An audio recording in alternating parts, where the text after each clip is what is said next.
Y vamos a empezar poniendo... Eta hasiko gara testuingurua jartzen.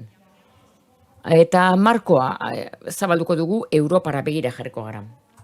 Testuinguru baten emaitza da, bere arazoak eta konponbideak zehazten dituena. Gurea, Europarra, eraldaketa demografiko, berde eta digitalek markatzen dute. Nuestro invitado va a explicarnos... Gure gonbidatuak azalduko digu nola eragiten duten eraldaketa digital eta berdeak enplegu perspektiboan, bai kantitatean eta bai kalitatean. Ze aukera eta ze erronka planteatzen digu. Eta zer egin daiteke erakundeetatik politika publikoen bitartez. Sevillan zuzentzen duen taldearen ikerketen argitan egingo du. 400 ikertzaile, batez ere ekonomiaren esparruan, Europako Batzordearen Joint Research Centreren daudenak. Mikel Landavaso Álvarez es el director de crecimiento... Landavaso da azkunde eta berrikuntza zuzendaria Batzorde Europarrak egoitza du Sevillan. Director de Ciencias Económicas. Zientzia ekonomikoen doktorea da, 2 master ditu, 4 urtez lan egin zuen Sprint, errekonbertsio industriala egin zenean azterlan buru gisa eta zuzendari nagusiaren laguntzaile gisa. Baina bere karrera profesionalen zatirik handiena Europar Batzordean egin du. Eta eskualdeko politika eta industria politikan lan egin du batik bat, beste komunikazio korporatiboaren zuzendaria izan da Jankersen zuzendaritzapean, baita ere Europar Batzordeko zuzendaria eskualde batzordean, eta baita ere funts estrukturaletan Europako ipar herrialdetan. Eman ditu eskolak, Euskal Herriko Unibertsitatean, Deustukoan eta Bruselako Unibertsitate azkean, eta Carolina del Norteko felu da baita ere. En 2004, la Asociación Europea... 2004 garapen, eskualde garapen agentzia, Christian Bungsaria eman zioten ekarpen egin zuelako eskualde politikan. Landabasok hitz egingo digu, enpleguaren etorkizunaz, eraldaketa digitalaz eta lehiakortasun jasangarriaz. Etorri.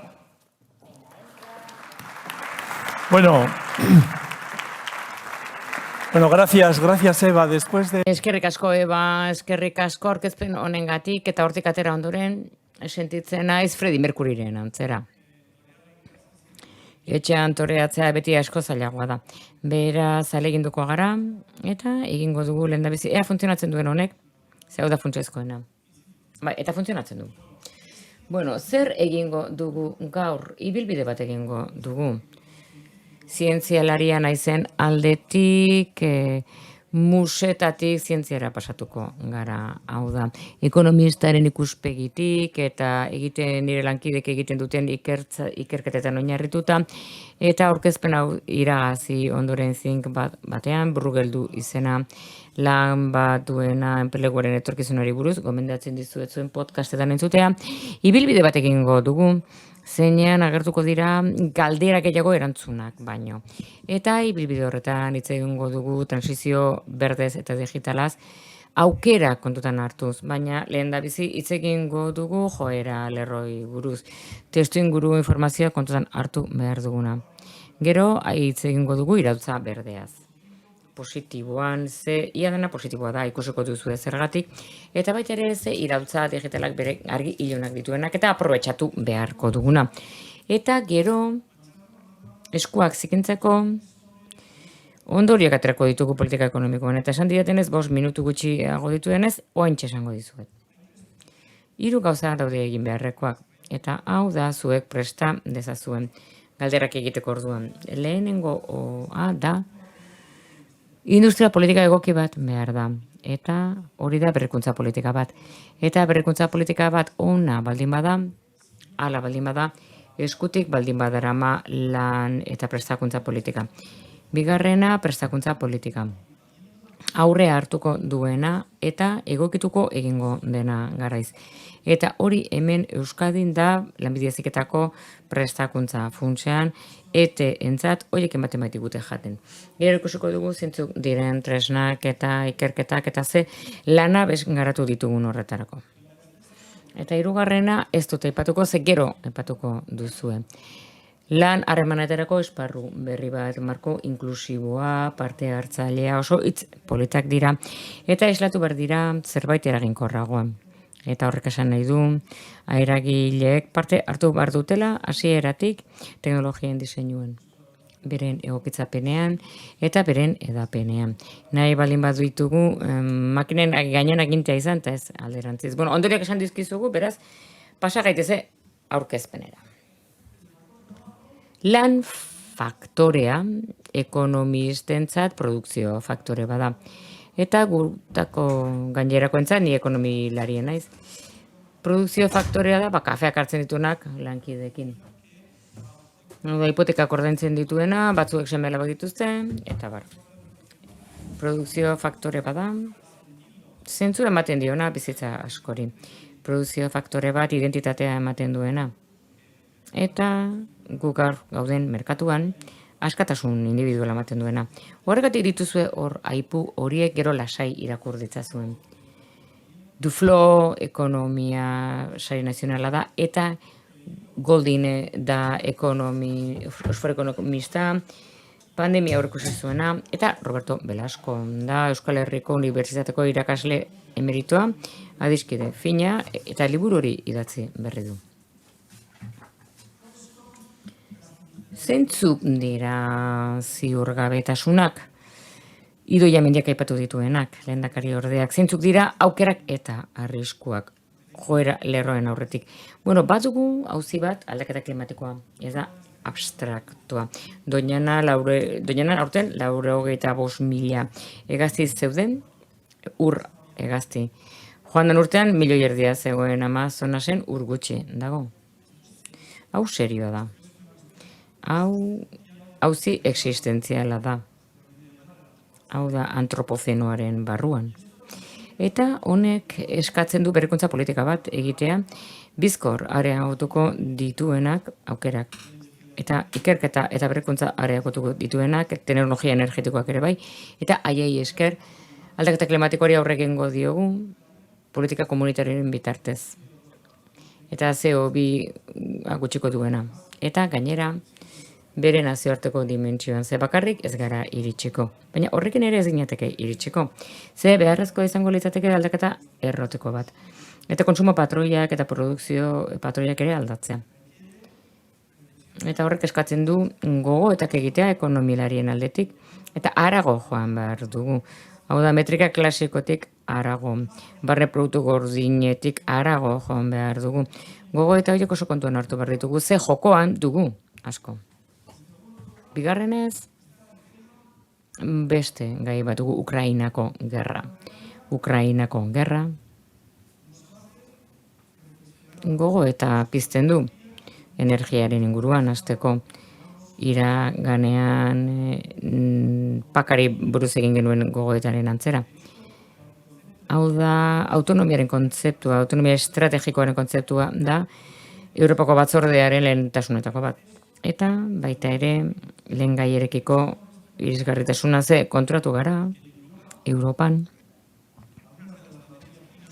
Lehen gai funtsezkoenak teknologietarako, eraldaketa berrota digitala egin alizateko, esate baterako lur arraroak, 90% Txinatik datoz kobaltoa, baita ere litioa.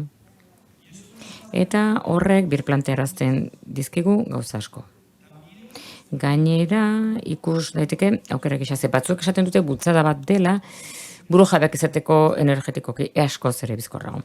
Beste batzuk esaten dute horrek ez duela atzera egingo, ze berriro ikatza beharko baitugu eta gasa. Baina datu horiek zehazki eragiten dute bizi dugun eraldaketa bizkor horretan, eta paralelo doaz helburu politikoekin. Hau da, zer ikusia dutenak enpleguarekin. Eta gero dugu Pandemia. La pandemia, ¿qué nos ha? Pandemiaren gaiak. Pandemiak zer ekarri dugu kontziente jarri gaitu gure zaurgarritasunaren aurrean eta gure interdependentziaren aurrean. Eta batez ere diskurtso politiko bat sortu du.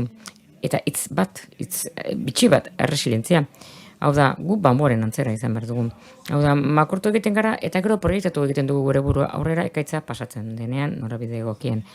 Baina erresilientzia palabro bada. Eta guk gure zentroan, alde batekin, guk neurtu egin dugu eta formula batzuk eskaini dizkigu estatukidei eta baita ere eskualdei. Datu garrantzitsuak dira, beraz. Eta aldaketa unean, eraldaketa unean, ziurgabetasun une batean, oso garrantzitsua da prospektiba ariketak egitea. Gure burua lerrokatzera datorkigunarekin, eta hobeto pasatzeko, noski. Bueno, zer gaitezen, beraz, joera lerro horietan. Eta hau sarrera bat besterik ez da. Ea iristen naizen amaierara. Zer gertatzen da hemen? Zer gertatzen den, ikusiko dugu hemen desindustrializazio prozesu bat dago, ekonomiaren desmaterializazioa. Denok ezagutzen dugu, hau ona da, txarra da, hau produktibitatearen handitzearen eragina da. Ekonomilariek oso ondo dakite. 18. menderen amaieran, jaun batek esan zuten nahi, ama datorkiguna. Eta aipatu egingo dut, ze horixe baita gaur duguna esaten dutenean, eta iritzi publikoak esaten dutenean, hau da, herritarrek esaten dutenean, bere lana galduko dutela robotei esker gureak egin du. Nekazaritzako jende gehienak maltuz, danik ez dago landatzeko lurrik, ugaltzen ari gara, eta elikaigeen ugalketak ez da etorriko. Bueno, nekazaritzaneko 4 daude bakarrik, eta hala ere ardo eta esne aintzirak ditugu.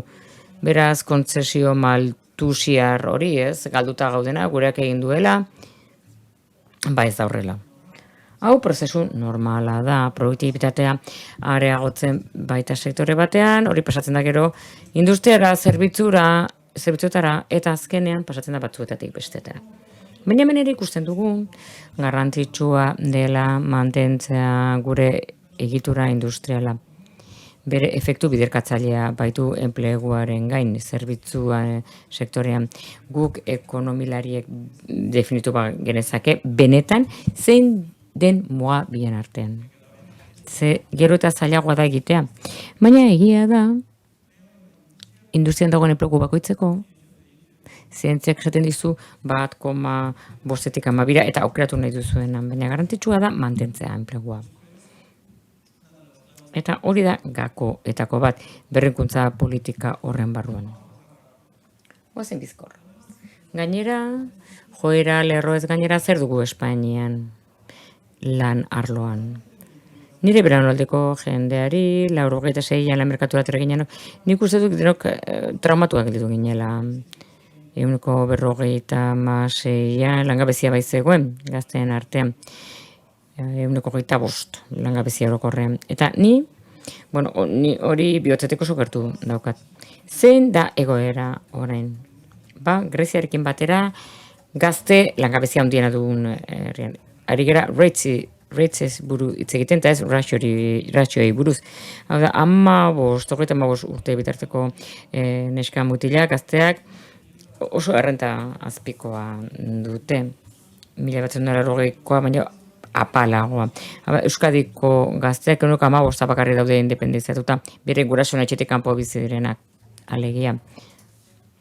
Hau da, gazteek pixua galtzen dute errenta orokorrean, gero tarte gehiago dago bere soldaten eta adinekoen artean, gero eta berandago iristen direla enplegura. Hau da, erretiroak pentsatzea, hori ezinezkoa da. Gainera uzten diogu planeta bat akituta, hau benaladien arteko elkartasuna egia esan. Eta gainera, hemen badago genero auzi bat. Hau da, hezkuntza ez dutenek eta enplegua ez dutenek, 4 puntuko aldea dutela emakumeen kasuan, okerrago daudela, alegia. Eta hori, lan merkatuaren mutur batean badugu, ikusten dugu zentzu dauden enpleguan, eta ikusten dugu segmentazio handia dugula, hau da, denboraltasun indize oso handia, 4% horretan dagoela, eta kokantzen gaitu Europako lehen postuetan okerrera begira. Eta bezaldera begiratzen badugu, lan merkatuan, ni baina bote ezagutzen duzu. 3 milioi langabetuetatik gehienak iraupen luzekoak dira. Eta horietatik erdia, 50 urtetik gorakoak. Imaginatu ze erronka lan merkatu hau eraldatzea. Hau da, aukera erronke horien aurrean, joera lerro horien aurrean, nola aurre egin behar horiek transizio berde eta digitala egin ahal izateko, batez ere prestakuntzaren bitartez. Eta hemen dugu zerbait oso garrantzitsua. Hau da ikusten dugu joera lerro bat, nola galtzen dute pixua soldatak kapital errentaren aurrean. Horrek zer ikusia du klase ertainarekin, kontratu sozialarekin, ze eredu soziala dugun Europako merkatuan, botoak ematen zaio populismoari. Horrek zer ikusia du baita ere, guk egin ditugun politika ekonomikoekin. Hemen dauden ekonomilariek, Philips esate baterako, Banku Zentralen erantzuna inflazioaren aurrean, versus enplegua. Begiratu non atera zen erorketa handi hori, 80ko hamarkadatik aurrera, eta bar. Eta hau funtsezkoa da kontutan hartzea. Eta gainera, Piketty irakurtzen duenek, ark esaten du epe luzean, evoluzio bilakara demografikoari ondorioz eta teknologiaren bizkortasunari buruz, hazkundearen tasak gainditu egiten du barne produktu gordinaren handitzea. Eta horregatik, hazkunde funtsezko bat egongo da, onartezina desberdintasun sozialetan. Eta hau oparoa da filosofia horretan. Gero gainera frogatu beharra dago Pikettyren teoria, noski. Baina kontutan hartu behar da, ze ondorio ekartzen dituen pantailonek, ondorio sozial eta politikoak. Kontutan hartu behar da, gainera ekonomilari asko esaten dute, produktibitatea handitzeko karrera honetan, batzuek ez dute ikusten estatistikak, ark esaten zuen moduan. Zer ikusia du gainera honekin? Hau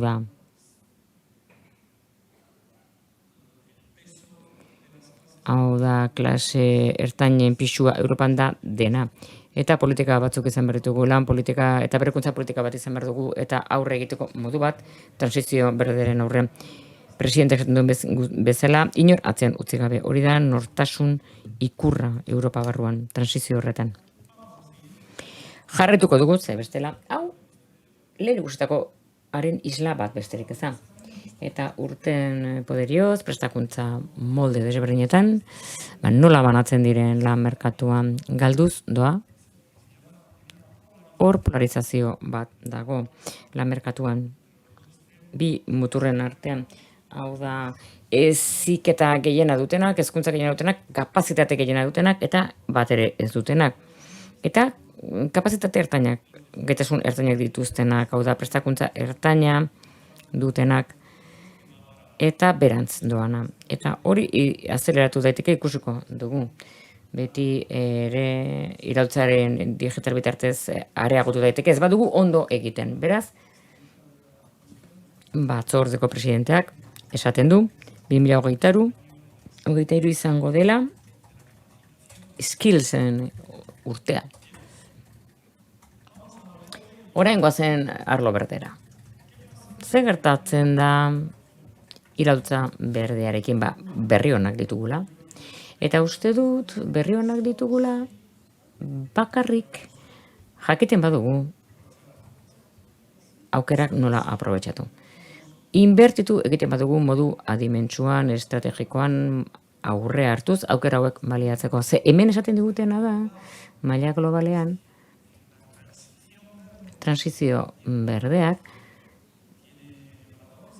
irabazleak eta galtzaileak dituela, baina ondo egiten dugu aukera izango ditu 2,3 2030ean lortzen badugu mantentzea -1,5 gradutan gai klimatikoan. Eta horrek esan nahi du, milioika enplegu horiek hor ikusten duguna 12 milioi enplegu erregai fosiletan, sistema energetikoan, baina irabazi egingo ditugu 95 milioi enplegu. Eta gaur egun estatu batuetan ikusten duzuen bezala, enplegu eskatuenetako bat da erroten teknikaria, 170ko hazkundearekin urtero. Beste bada, fotovoltaikoen instalatzailea, 130 gehiago ordaintzen da soldatetan, hau da, $75,000 dira urten. Hor duzue joera lerroa, energia berriztagarrietan, tren hori hartu beharra dago. Eta Hauek berri onak dira, duela 3 aste Sevillan izan genuen urteko Europar biltzarra, hau da transizioa berdea egiteko moldean, eta ondorio nagusia eta atentzioak egin ditu zuena izan zen edapen ratioarekin, teknologia berdeetan, uste baino hobeto goazela. Hau da, jende asko dago, titularrak ateratzen dituenak esanez beti, zegazki gauden, datorkiguna, eta bar, ea joera edo dinamika hori aldatzen dugun, eta positiboki ikusten ditugun ze aukera dauden. Eta esan beharrean gaizki do ondo datorren, identifikatuko dugu zer egin behar dugun. Ederki, ba. Gainera, nik marketing pixkat egin behar dut hemen, Europako batzordearentzat. Atera berri dute European Solar Commission. Eta horrek milaka enplegu ekarriko ditu, eta nik ezakit hemen Euskadin zeinek egin beharko duen, baina egin beharko da. Eta gero hemen dugu, fine pasatuta, gure ikerketan oinarrituta, txosten bat egin dugu enplegu berdeen inguruan. Gomendatzen dizuet irakurtzeko, non ikusten den enpleguan non irabazten den eta non galtzen den. Beti ere, ondo egiten bat dugu. Lerro zentrala beltzak, ez badugu ezer egiten horrela geltuko garela. Ikusten duzue, 122ko erorketa bat dagoela, energia erregai fosilen arloan. Baina ikus dezagun hau. Goiko mapa ikusten baduzue, hemen zorionekoak gara enpleguen erorketa, batez ere energia erregai fosilen kasuan sektorekan dago bilduta. Eta beko mapa ez duzu ulertuko, ez duko ere azalduko. Baina bekoa da esateko gorria eta urdinak esan nahi dute ze aukera bat edo gehiago sektoreetako langileak gehien sufrituko dutenak eraldaketa berdearekin, horrela beste sektore batzuetara aldatzeko eta lan aurkitzeko. Baina urdina ez dagoen mapa, areagotu egiten du modio esponentzialean, ze aukera dauden, aukera bat aurkitzeko berriz ere prestakuntza politika egokiak egiten baldin baditugu. Eta horrela transizio hori ez dadin hain mingarria izan, eta ez dezan inor atzean utzi. Aurre hartzea, bizioa ez hitz hutsak probatu eta hutsegin ausartu behar dugu inork ez du errezeta bat. Eta genero gaia funtsezkoa da. Hemen ez dugu eraldaketarik arrakastatsu egingo, ez bat ditugu emakume gehiago sartzen gai berdeetan. Areagotu egin behar da prestakuntza, emakume prestakuntza batez ere STEMen, Science and Technology. Erdialdean, no? Bai, ze ondo. Bueno, iritsiko geha orduan. Dena oso ondo banatuta daukat, markekin jakiteko noan. Abixatu 5 minutu falta dienean. Hau, hortxe utzeko dugun, baina oso garrantzitsua da. Eta ez da ondo gelditzeko, egiten dudan zerbait. Hau zaila da. Zer da transizio digitala? Eraldaketa digitala. Eraldaketa digitalak zer ikusia du? Zer ikusia du makinak erabiltzen dituen ekonomia batekin, tresnak erabiltzen dituen ekonomia batekin, elektronikoak, gai direnak, biltegiratu ahal izateko eta prozesatu ahal izateko datuak. Hau da, jendeak esaten duenean, datuak dira sistema ekonomiko berriaren odola. Esaten ari dira egia. Eta ulertzen zaila da. Explicarlo un poquitín. Saiatuko gara, azaltzen. Honek eraldatu egiten du lanaren banaketa. Eraldatu egiten ditu goitik. Bera bitartekaritza kostuak markatu batean. Eta hori esan ondoren, eta hori bada, zer pentsatu ematen duen zerbait adibide batzuk emango dizkizuet. Zeintzuk dira funtsesko efektu horiek ikusiko dugu hurrengo gardenkietan. Bat automatizazioa da. Eta automatizazioa hitz egiten dugunean, hitz egiten dugu lanpostu bat aldatzeaz eta makina bat sartzeaz. Baina, baita ere, hitz egiten ari gara beste gauza batez, eta hori funtsesko ondorio bat izan beharko litzateke nire hitzaldi honetatik. Ordezkatzen dena da, ogibide baten barruan egiten den ataza bat. Ez da lanpostu bat ordezkatzea, bai? Hori argi izan beharko genuke, adibidez. Diseinatzaile grafikoak, itzultzaileak, software programerrak, internet bidez lan egiten duten pertsona dira. Internetentzat interneterako eta internetetik. Beste asko, erizainak eta adibidez baiturginak, agian ez dira oraindik ere horren eragina jasango duten ogibideak. Baina iritsi daitezke aldaketak ere. Baina hemen zer sartzen da upskilling, reskilling, hau da, prestakuntza. Prestakuntza beharrezkoa da, eta beharrezkoa da makinek ordezkapen efektu bat izan dezaketelako, baina baita ere askapen ondorio bat. Adibidez, kontulari batek, agian, saiestu izango ditu, errepikakorra diren zeregin horiek, estandarizagarria diren horien. Adibidez, hor, adimen artifizialak lagundola izango dio, eta alboko pentsamendu gehiago, harreman eta inteligentzia emozional handiago eskatzen duten horiek, gaitasun kognitibo handiago eskatzen duten horiek egin ahal izango ditu. Bigarrenik, prozesuen digitalizazioa dago, adibidez, dronak erabiltzen ditugunean lan zikinetarako, zailetarako eta arriskutsuetarako. Edo, adibidez, katkamekin, irudeko lanak egiten ditugunean, serie laburretan, adibidez, zapatetarako edo produktu batzuetarako. Hor, datuak erabili behar ditugu, datu horiek babestu egin behar ditugu, eta babestu behar dugu horien osotasuna eta datuen konfidentzialtasuna Bruselan egin dugun bezala. Hori oso lotuta dago trebakuntza digitalarekin eta baita ere langileen eskubidekin. Eta hemen badago arrisku bat. Eta algoritmin management edo algoritmoen kudeaketarekin lotuta dago. Kudeaketa hori onerako edo txarrerako erabili daiteke. Onerako Google betaurrekoetan ikusten dudanean erabili behar ditudan datu guztiak. Nire lan egiteko hori onerako eta txarrerako call center batean telefono arreta ematen dizun neska horri, ahotsa igotzen zaionean eta norbaitek esaten dionan aizu pixkat baxuago urduri jartzen ari delako zure solaskidea. Edo hotel bateko garbitzaile batentzat zeinari esaten dio orain 223. Logela berari erabakimena utzi beharrean. Beraz, hor zehaztuko da ea guk aginduko dugun edo bestek aginduko duten. Nik ez du sinisten ez Blade Runnerren, ez antzeko distopietan, baina aipatzen dut. Eta hemen ikus dezakezue laburpen bat, zer ikusi dugu. Eta ikus dezakeguna da oso ikuspegi okerra izan dugula automatizazioak enpleguaren gainean duen eraginari dagokienez.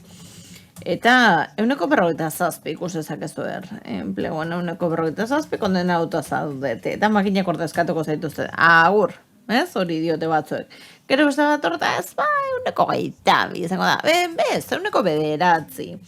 Eta gero badator, ekonomialari frantses bat, eta esaten digu, begira, nik ikusi dudanean, Frantzian ikusi du gaur egun, duela azte pare bat, automatizazioarekin lotuta, digitalizazioarekin lotuta, deitu nahi duzuen bezala, modutara esan dizaiok egulako, enpleguaren gaineko inpaktua positiboa izan da.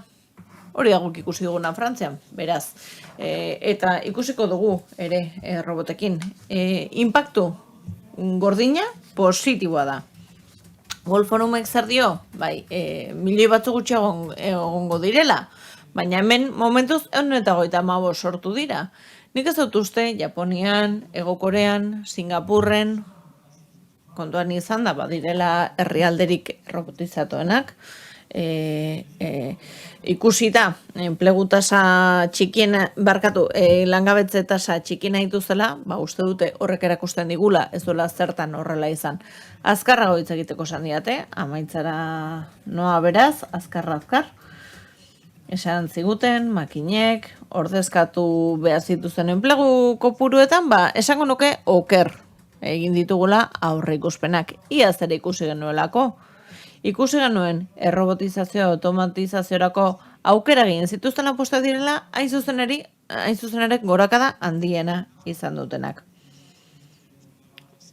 Eta ordezkatu behar ziren horiek ere oso ordezkapen maila eta ritmo txikiekin dabiltzala ikusten ari gara. Beraz, hori hor utziko dut.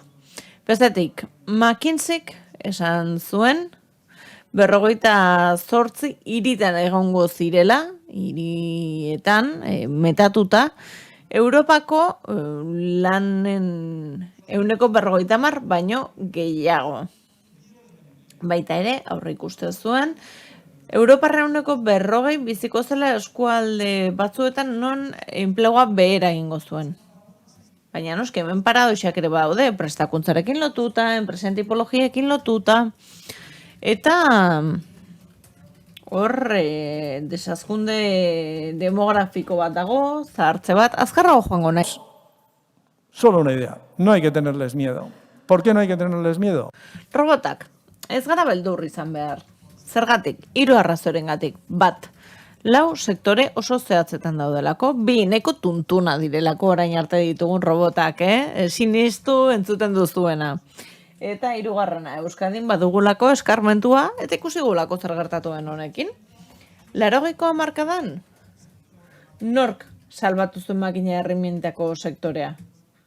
Langileek eta makina erremintako enpresariek. CN eunaren politikarekin lagunduta. Gero 1000ra iritsi ginen ere, begira zer nolako berrikuntza, zenbaki bidezko kontroleko aparatu horietan. Zer gertatzen da? Robotekin. Badago nire lagun Robertoren aipu apokrifo bat, eta uste dut 20ko hamarkadan izan zela, Fordek esan zuela, ordezkari sindikal batek esan ziola, ez dakit baten bat badagoen hemen ordezkari sindikalen bat, bai, bat ikusten dut.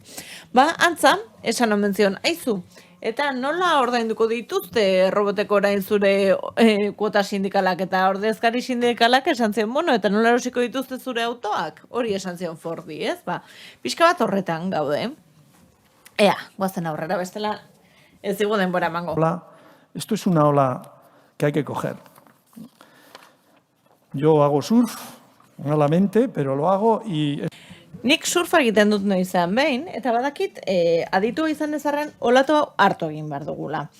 Adimen artifiziala zer da? Honi buruz hitz egiten dugunean, edge computing, kuantikoak, askotan politikariek horrela atzera egiten dut, ez? Baina adimen artifiziala zer da? Ez gaude ados ere definizioan, ez da? Ikuspegi ekonomikotik, baditugu, adibidez, aurreikuspenak egiten dituzten makinak. Eta hauek, ikas egiten dute, behatuz, eta erabakiak hartzen dituzten modu autonomoan. Zenbat datu gehiago, orduan eta hobeto. Eta erabaki autonomoak hartzen dituzte automatikoak modu independentean. Spotify, dakizuenok ederki dakizue. Zuk abesti bat eskatu eta aurkitu egiten diozu. Esaten diozu Spotifyri, zer entzuna diozun, eta Spotify azkenean esaten dizu, bagian gustatuko zaizu. Eta haizu bete-betean asmatzen du. Hori da, adimen artifiziala. Eta badaukagu, Europako adimen artifizialen ikerketa zentroa. Eta uste, biharraterako dela, lankideak horretan aritu dira, biharraterako da, gardentasun algoritmikoaren lehenengo zentroa, Nork diseinatzen ditu algoritmoak? Non daude? Baiak nola begiratzen diogu honi? Erregulagailu bat sortuko da, Facebook, Twitter eta horientzat, oinarrituz, zientzian tiran sartuko orain xetasun hauetan. Baina, adimen artifiziala ere oso lotuta dago duen eragin horrekin. Zer ogibiderekin? Zer ogibideri eragiten dio? Horrekin lotuta dago. Ingeniari elektronikoak, medikuak, irakasleak, badira, adimen artifizialaren inpaktua jasango duten ogidietako batzuk, baina onerako, ez beraien lanpostutik leku aldatzeko. Eta plataformei dagokienez, azkarra ipatuko dut ezingo dugu dena entzun, 5 minutu, 3 minutu, ados. 2 soilik ari da gertatzen, baina hau ekonomia osora eraman genezake. Eta ikusten duguna da, kudeaketaren funtsezko alderdi batzuk eraldatzen dituela, adimen artifiziala baina noski, lanaren kontrola, koordinazioa, ordainsariak horiek ez ditu, berak gobernatzen. Eta hau kontuan hartu behar dugu. Alderantzizko enpresez hitz egiten hasi garelako. Enpresak merkatua sortzen du, Uber. Kanporatu egiten dira, externalizatu egiten dira, bertako langileak, eta horrek eraguzietako eragina ditu laneko araudiari dagokionez, eta hor adi egon bar gara. Europatik hain zuzen ere legeak ezarri dira honekin lotuta. Teleworkinga edo urruneko lana, ikerlan hau, egin dute ikerlari honenek, benetan diote. Espainia 1,5 iritsi gara, 1,4 batetik abiatzen ginen, pandemia baino lehen, eta 1,30 iritsi getezke, eta hori eragiten dio, ez makina bat duenari, eta tailerre iritsi berdenari, eta tabernako barrara iritsi berdenari, baina beste askori bai, lan kognitibo egiten duten askori bai, eta horrek jarduera ekonomikoa birbanatzeko aukera handiak ematen dizkigu. Esageratu gabe gainera. Eta maitzera noa, minutu eta erdi geratzen baitzait. Bat, ondorioak errepikatzea, berrikuntzaren politika. Berrikuntzaren politika. Donostian gaudenez, eta inorren zuten ez dugunez, esan dezaket, Bilboko batek esan zuela, haiek asma dezatela. Guk erabiliko dugula. Ni ez nago, ikuspegi horrekin ados. Eta beste bilbotar batek, ez da failakoak esan zuen politika industriala, ez datorri industrialtik. Tira! Ari gara orain saiatzen pixka bat, kurrikuluma garbitzen, uste sailburu ordeak ere lagunduko digula, honetan baina tira. Industria politika berrikuntzan oinarritu behar da. Eta ez dira 20 egin behar, paraleloan berrikuntza politika. Industria, hezkuntza, prestakuntza, dena batera berritu behar du. Para el tema de formación profesional. Zulotxo bat irekin eta lanbide heziketari erreparatu beharko diogu. Funtsezkoa da. Eta guri sari bat eman ziguten, hain zuzen ere, unibertsitate irakasleen prestakuntza digitala zela eta gu ari gara ere lanen Jorge Arebalorekin lanbide heziketakoen primeran benetan, lehenengo divisioan zaudete lanbide heziketan. Segi aurrera, funtsezkoa da. Unibertsitateak ikusi duzu ezer nolako eragin duen adimen artifizialak. Zenbat software ingeniaria ateratzen dira EHUtik eta Euskal Herriko Unibertsitateetatik. Hauek nazioarteko rankinak dira eta guztiz, ezakite, bihotzetik esaten dizuet. Baina gure unibertsitatea baldago eraldaketa digitalak eta berdeak eskatzen duen mailan. Ezagutza. Bizitza osoko ikaskuntzarekin lotuta funtsezkoa, gure gazteentzat ere hasieratik argi dezatela. Eta amaitzeko, hau bai esan nahi nuela, Euskadik Partnership for Regional Innovationetan parte hartzen du. Hau da eskualde mailan, 73 gobernu ditugu lankidetzan, proiektu pilotoetan, sektore publiko eta pribatoa lankidetzan, orkestrari esker, beste, benetan baduzue hor zeregin oso handia egiten ari diren hainbat erakunde, beraz aurrera ere gobernantza eredu horrekin, eta izan dadila hau berrikuntzaren lehenengo ardatzetako bat. Elkarrekin lan egitea eta elkarrekin sortzea. Eta eskerrik asko eta barkatu luzatu banaiz.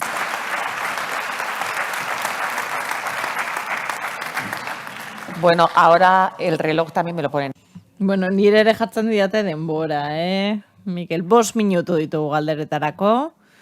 Badago mikrofono bat, ez da? Eta bai, badaukagu galderaren bat, inor galderaren bat egin nahi badu, mikrofono bat dugu, altxe askua, eta egingo dugu. Lehenengoa beti azailena, Lehen animatzeko esango dut nik aplikazioa freskatuko dut. Ea galderaren bat agertzen den. Hemen. Baina aukera baliatu nahiko nuke, Mikel. trantsizioi buruz hitz egin duguzu eta ez hainbeste agian politika publikoei buruz. McKinsey txosten horretan esaten zuen COVID osteko enplegu eskualde batzuetan sortuko zela. Espainian 2 hiritan ez eskualdetan. Eta badakit zuretzat kezkagarria dela. Zer egin daitekeen herri politiketatik ingurunea hobetzeko. Zer egin daiteke? Jardunaldi honetan aztertuko da zer nolako gaitasuna duten erakunde publikoek, politika publikoekin eraldaketa bat bultzatzeko. Zer egin daiteke enplegu berri horiek ona erakartzeko? Gracias, Eva, por una pregunta muy difícil. Eskerrik asko, Eba, galdera oso zaila da. 2 gauza egin daitezke. Bat, bada berrikuntza emankorreko ekosistema bat sortzea. Hau da, merkatuan berrikuntza sustatzen dutenen artean ekosistema bat indartzea. Hori funtsezkoa da. Eta funtsezkoa da Euskadiko espezializazio adimendunerako proiektu guztietan. Eta horrez gain, aipatu nahiko nuke zer garrantzitsua den odol berri hori.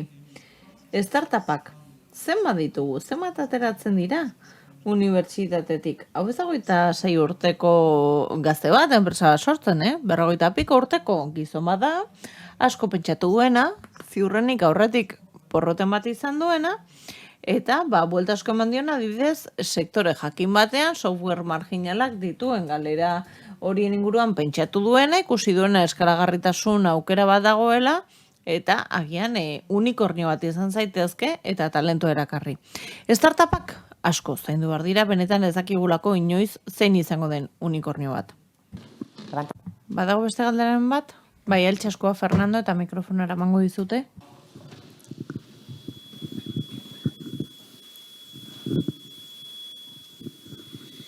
Me ha parecido que había igual un ángulo oscuro en toda la parte de... Iruditu zait, zagoela agian angelu ilun bat. Horre, hitz egin duzu, jaiotze tasari buruz, zaintzari buruz, hori guztian nola sartzen da ekuazio horretan, zuk aipatu duzun ekuazio horretan. Bai, oso azkarra aipatu dut, ez nuelako denborarik biztanleriaren azkunderoneko 14 hori, gardentasun hori, geografiaren araberako banaketa hori, zilarraren ekonomia, diruaren ekonomia funtsezkoa da, ez da? Eta ez dut aipatu ere egin hildoetako bat, eta hildoetako bat lotuta dago bilakaera demografikoarekin. Hori gabe ez dago osatuta historio hau, ez da? Eta hor badago funtsezko aldaketa bat. Eta gogoratzen dut, adibidez Philips etorri zenean, parlamentura esan nahi zuen, ibon bilak gutxi, hau egingo dut, eta nik izan nahi dut osasun zerbitzu enpresa. Ikusi duzu, zer den da torkiguna, zer merkatu volumen dagoen batetik, laguntzarekin lotuta, eta bestetik zer erantzukizun duen baita ere, zerbitzu publikoak, erantzun bat emateko datorkigunerako ikusita, batez ere Euskadin zer nolako bilakaera demografiko izan dugun, 80ko hamarkadatik. Beraz, ez dakizure galdera lotuta dagoen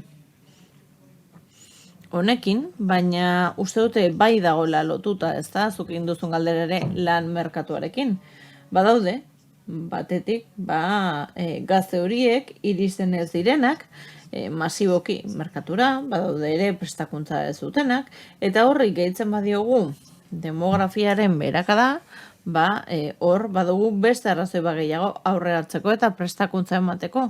Bai, Eustaten 2020ko datuak atera dira, eta EAEn 6.000 pertsona baino gehiago dira. Gaur egun, jada, bertan ez daudenak, ez da? Ia 7.000 pertsona gutxiago gara. Ea amaitu behar dugu, tarte honekin, Mikel Landabaso, ikusten dituzu zer aukera gehiago, mehatxoa baino, niri behintzat iruditu zait, baikor egun gaitezkela, optimista zarela iruditu zait, hala da? Ni optimista naiz, baldin eta pertsonek eta arduradun politikoek eta zientziak uste badute etorkizuna gure esku dagoela, idazteke dagoela, ez dagoela determinismo teknologikorik, eta onerako izan daitekela eta izango dela.